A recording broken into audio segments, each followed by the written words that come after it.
Hello everyone, welcome to my channel asset of knowledge.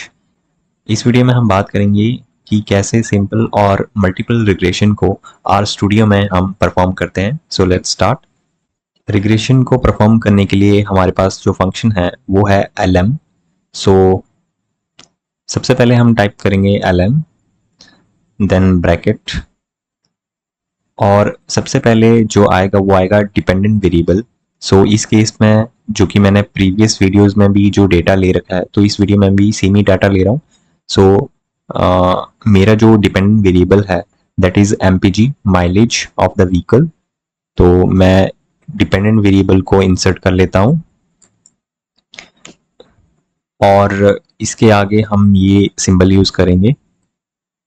अब यहाँ पर मैं अपने इंडिपेंडेंट वेरिएबल डालूंगा। अब मैं यहाँ पर अपने इंडिपेंडेंट वेरिएबल को इंसर्ट करूंगा।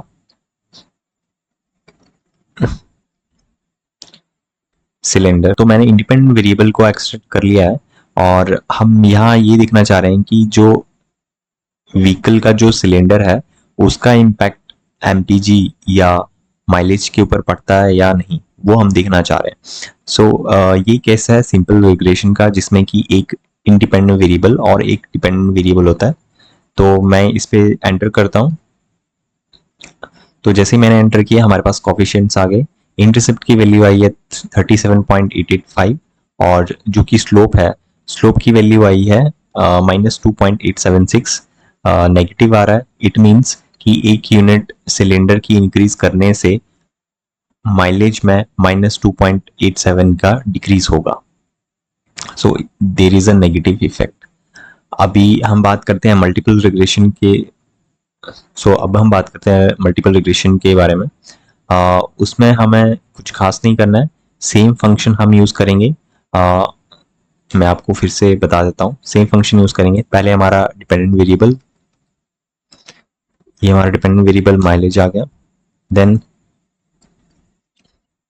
हमने इंडिपेंडेंट वेरिएबल लिया जो कि हमारा सिलेंडर था, तो मैं इसको ले लेता हूँ सिलेंडर को। और in order to make it multiple regression हमें एक और इंडिपेंडेंट वेरिएबल ऐड करना पड़ेगा, क्योंकि मल्टीपल रिग्रेशन में एक से ज़्यादा इंडिपेंडेंट वेरिएबल होते हैं। सो आपको कुछ नहीं करना है, आप जिसको प्लस का सिंबल आपको यूज़ करना है और इसके आगे आप ऐड कर देंगे एक और इंडिपेंडेंट वेरिएबल। तो मैं उसको इंसर्ट कर लेता हूँ। दूसरा वेरिएबल मैं देखना चाहता हूँ यहाँ हॉर्स पावर की। कार का हॉर्स पावर का माइलेज के ऊपर क्या इम्पैक्ट पड़ता है। तो हमारे पास यहाँ दो इंडिपेंडेंट वेरिएबल हो गए, सिलेंडर और हॉर्स पावर। डिपेंडेंट वेरिएबल है माइलेज। नाउ मैं इस पर अभी एंटर करता हूँ।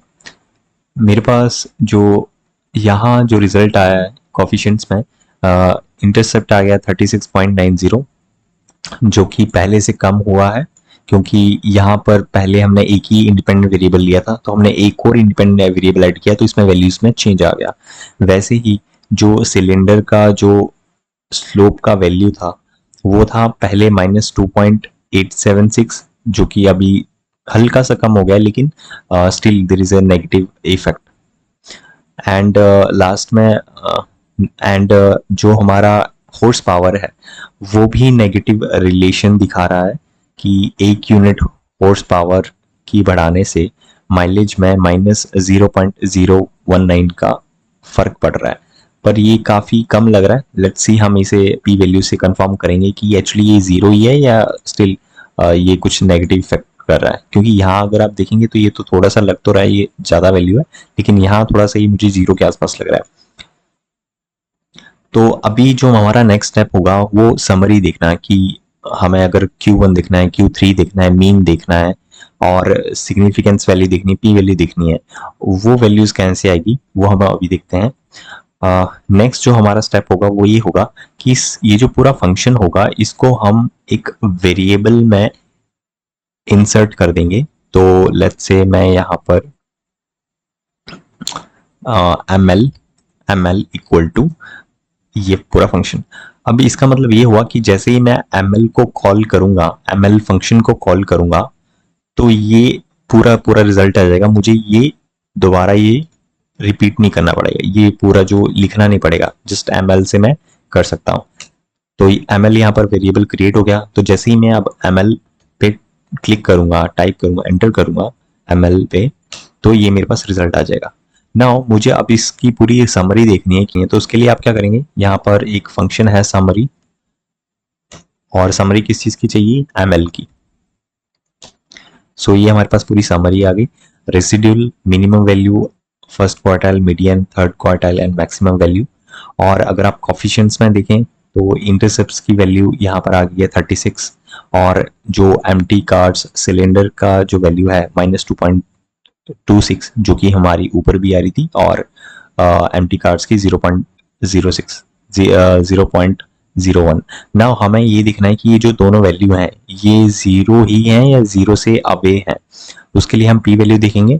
तो जो एम्प्टी कार्ड सिलेंडर की जो वैल्यू है, ये तो आप देखेंगे कि इसका जो पी वैल्यू है 0.05 से छोटा है। इट मीन्स कि ये जो वैल्यू है ये जीरो नहीं है, जीरो से अवे है, सिग्निफिकेंटली अवे फ्रॉम जीरो। और ये जो हॉर्स पावर है और ये जो वैल्यू है ये 0.05 से बड़ा है। इट मीन्स कि ये जो वैल्यू है ये जीरो से अवे नहीं है, ये एक्चुअली जीरो ही है। बिकॉज ये दिखने में भी थोड़ा ऐसा लग रहा था कि ये बहुत ज़्यादा नहीं है, जीरो ही है। और जब हमने पी वैल्यू देखी तो इसने कंफर्म कर दिया कि ये yes, this value is almost zero. Okay, तो नेक्स्ट हम देखेंगे कि जो हमारा मॉडल फिट है, तो पी वैल्यू यहाँ पर अगर आप देख पा रहे हैं नीचे 3.16 ई, अगर आप ये देखेंगे ई यहाँ पर अल्फाबेट आया, इट मीन्स कि ये जो वैल्यू है ये जीरो ही है ऑलमोस्ट। जैसे कि हमने एक्सेल में भी देखा था, जब हम फॉर्मेट उस करके देखते हैं तो ये वैल्यू ऑलमोस्ट जीरो ही निकलती है। इट मीन्स कि हमारा जो ओवरऑल मॉडल है वो फिट है। और जो हमारे मैट्रिक्स हैं जैसे कि मल्टीपल आर स्क्वेयर 0.74 आ रहा है, और एडजस्ट स्क्वेयर 0.72 आ रहा है, जो कि मैंने प्रीवियस वीडियो में, क्योंकि मैंने सेम ही डाटा यूज़ किया, तो हमारे जो रिजल्ट है वो सेम ही आ रहा है। सो ये था complete video on simple and multiple regression on R. So thanks for watching.